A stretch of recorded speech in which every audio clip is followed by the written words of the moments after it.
Hello guys, welcome to a Trading Parrot. We're gonna do general markets overview of the day, and as you can see, the market looks in the red, slightly in the red, but people are already starting to panic, and many people on social networks are even calling for a huge crash. In this video, we're gonna see if we are there yet. Remember, we've been calling for potentially an expansion on the VIX. We'll look into that in detail. As you can see, yesterday we have still some winners like AMD and APP, which is Uploving Corporation. AMD sustained over the $200, which is great to retain that above the resistance as we were calling it yesterday. Let's have a look at some of the people already calling for a massive crash. We have John in here talking about that support on the daily of 676 being tested. That was yesterday, but of course, as we closed the day, we ended up right at support at 669. This particular pattern could still develop slightly higher, going into 680, for example, and then see a rejection from the top of the ascending wedge.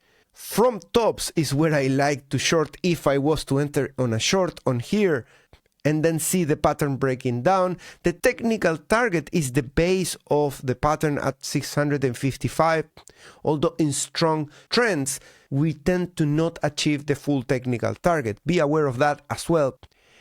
And a little bit of cocky talking in here, because I've been for months calling out for the breakout of the dollar, and now you can see how all the magnificent traders are finally seeing that there is a breakout on the price, when we were talking about this since stupid July.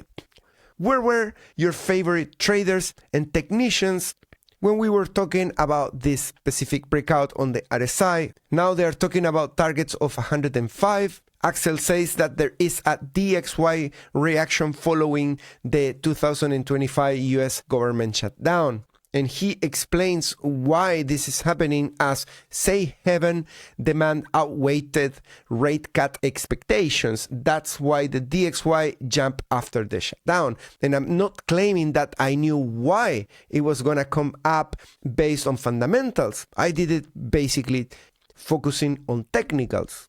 I stick to my thing.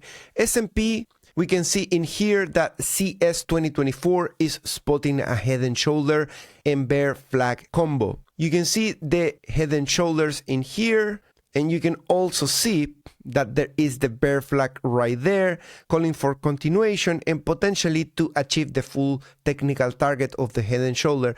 That's probably around the 660, just judging by eye. Michael has an interesting take on Dow Jones to gold ratio, because it just crossed the critical 12 level today, that critical level that we have visited just a handful of times in all history. The first time is in 1929, the second is in 1973, 2008, and now in 2025, we're coming from a potential local top into that ratio of 12. Breaking below this level resembles a similar setup that we had 3 times in history before. Remember, this is a ratio of Dow Jones against gold ratio. It is actually 2 separate assets. And the more than the gold pumps in here, the more this guy is going to push this down. I also noticed that in 2008, this particular peak from the low, it seems that it found support at the 50 Fibonacci. Then this went up into what I will say, well, this looks like a dead cat bounce, doesn't it? At least these highs in here that possibly were around the 2020, and then coming back down straight here going into the gold is calling for a similar setup, definitely. I'm gonna give Michael a follow because I like that setup. We'll see what comes next. Vandy Trades is saying that the S&P, a lot of similarities in here, and I struggle to understand what's the time frame for this. Okay, it's written in 2023, saw a tight channel that held for 5 months in a row without 2 consecutive closes below the 20 exponential moving average. Present day, we are seeing a tight channel that has held for 5 months without 2 consecutive closes below our 20 moving average. After the lower trend line broke the 2023, we saw a 6% decline in 10 days. Watch out with that. In today's markets, that will take S&P to 629. So here is where we are at 607.14. At least that's what he recorded yesterday. Dr. Profit is calling for a black swan event into 4,600. I think there is a potential to do that, but for that we really need the DXY to break out beyond that 21 weekly moving average and way beyond that. Price target hit for 2025. This is a bullish take. I'm just speculating because I follow Jason and I know that he's very bullish. S&P 500 hits 600 and 700. Next macro target before the cycle peaks is 7,450. And following up with Japan, we can see that the Japan's yen weakens past the 152 per US dollar, lowest since February. We got a lot going on with OpenAI. If you're not paying attention to OpenAI, then you're not really trading the AI bubble. Pretty much everything that OpenAI is touching, like the King Midas, is turning into gold. Whatever they invest in, whatever chip they use, Nvidia, AMD, you call it, you name it, and it pumps immediately overnight like if it was a low cap. This is wild. A map of OpenAI's recent partnerships. No one of the largest companies in the world worth over 500 billion, still owned by a non-profit parent. What's next? And I brought this one in here. I didn't put it in the altcoin video because it's really interesting how Ethereum matches very close the moves of the Russell 2000. And yes, the Russell is slightly more risky, which could explain part of this, but it's very sketchy how it's following through with everything. So let's have a look next at the Russell and let's see where we could be heading according to the technicals of Russell. Definitely the banks are not in a good position. They are handling tons in losses at the moment. We are talking about billions in losses of unrealized. The International Monetary Fund is warning banks and supervisors of liquidity risks in 9.6 trillion FX market. We are starting to hear too many times the number trillions. All right, let's have a very quick look at the dollar with a green candle in here. That's the most bullish candle that we have had so far in all this range. But let me zoom in a little bit more and clean the noise because I have my target in here. Not my target, but my speculative move, which I told you. Probably we're gonna roll over in here, find support, and break from lower into the upside. I'm not expecting it necessarily to go to 103. For that, we need to achieve a ton more. But clearly, we have a neckline in here. That was previous support. That is a scene of the crime.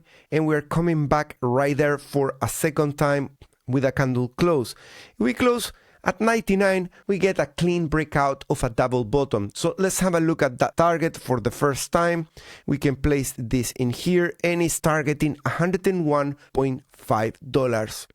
But before we get there, we're going to see some resistance at RSI 50.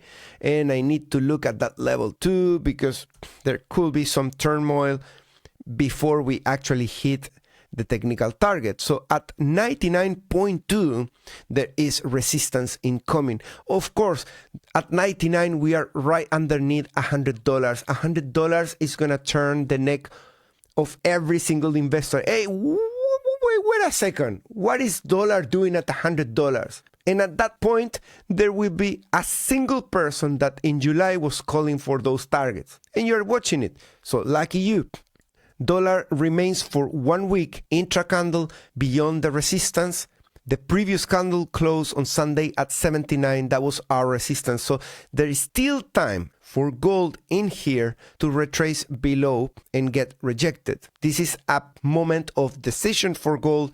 Can we break out or are we going to get a third rejection of the descending trend lines? This is also higher than this high. So this is breaking all bearish divergences and showing you that gold is in the strongest leg of the parabolic move. But hey, it's an intra candle, right? If we close by Sunday at 82, 83, we broke all bearish divergences and there could be additional upside. But if we are sent back below 80, let's say at 79.5, then we still have a huge bearish divergence to deal with on a weekly basis and a heavy rejection at an area where they were the best shorts to take in all this rally, right? For example, from this high, we moved down 8%, and from this rejection, the total move down was 11. So we'll have to wait and see what happens by the end of the week. So if you are holding on to a long, watch out with a big wick in here forming in case we do one, or a green massive candle over 4,000 canceling out all the bearish divergences, because if that is the case, well, hold on to your long because there might be additional upside.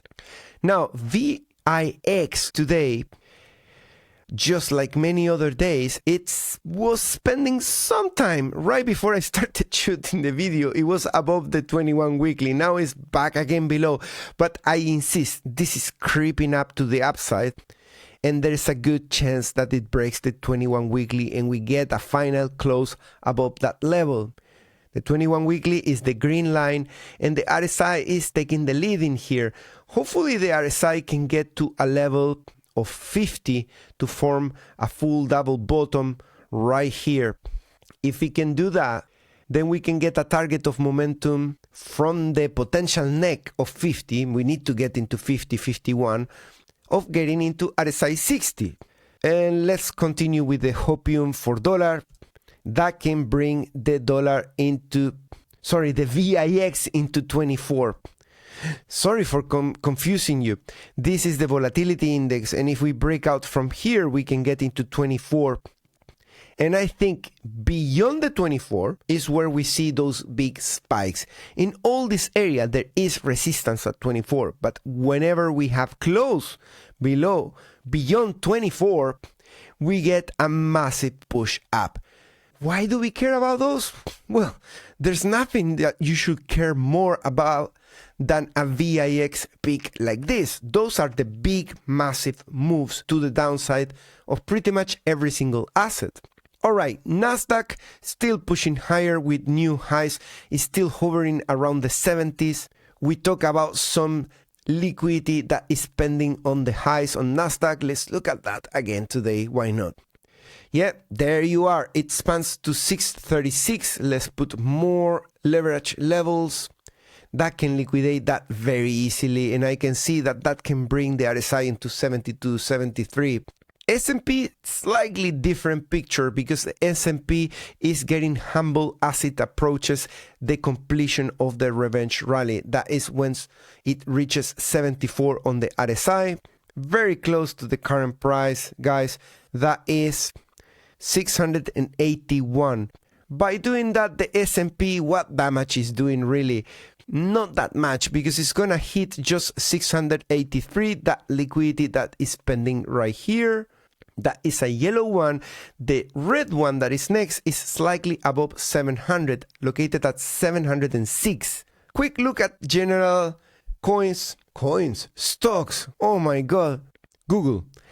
Dangerous moving here. We are approaching support on the weekly. Break below 240, I will say. A candle close at 240, 230 will cause that the weekly puts a breakdown in here. Apple still very far from support. It can really move down a lot and still find support. It has rallied thanks to the release of the iPhone. So far, there is no fad around the iPhone, something broken, the antenna or whatever. Just the scratches, which is really disappointing. Nvidia continues with a high bearish signaling here. Nvidia already broke down on the weekly. AMD continues to rally within the context of a revenge rally. It's still holding the $200 though, so that revenge rally could expand a little bit further into, let's say, 88, just to give you a range to play with in a realistic way, which is already crazy because that's $334. and that is just this RSI to move up in a straight line into 88. Then the price gets to 334. Crazy, but that's the technical target. Amazon is putting some bearish patterns in here. After the hive that print at $235, it has completed a double top, similar to this one. So we'll see if it's gonna hold 215 or break below, because in that case we can go slightly below $200 easily. Tesla as well continues to battle with the double top, with the incoming bearish divergence if we don't break the highs. Palantir, again, another double top in here with a hive at $182. If it forms a double top with a neck at 150, probably is gonna go to 110, somewhere around there. Microsoft, double top.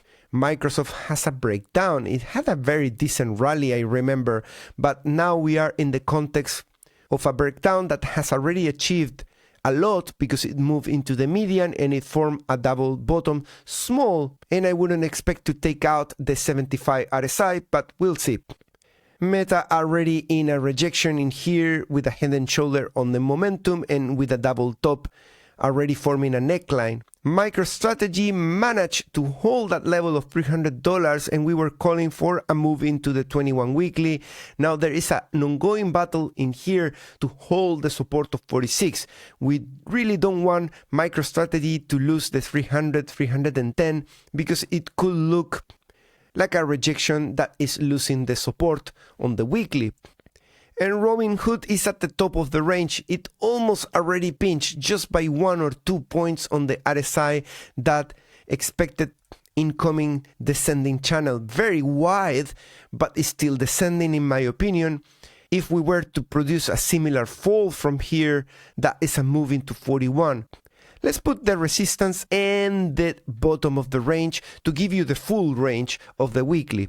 I'm gonna put 80 at the top, and on a speed relatively fast, that will be a 41. So that is your range for Robinhood, an upside to 166 and a downside into the previous resistance that is $67, which we already hit in mid-February in 2025. Guys, if you want to trade general markets with contracts on a decent broker, look no further than VT Markets. I really like this platform, particularly if you are into trading. Another reason to look into the link in the description is the 100% welcome bonus that you're gonna find if you use the link in the description. Thanks so much for watching this video, and I'll see you in the next one. Bye bye.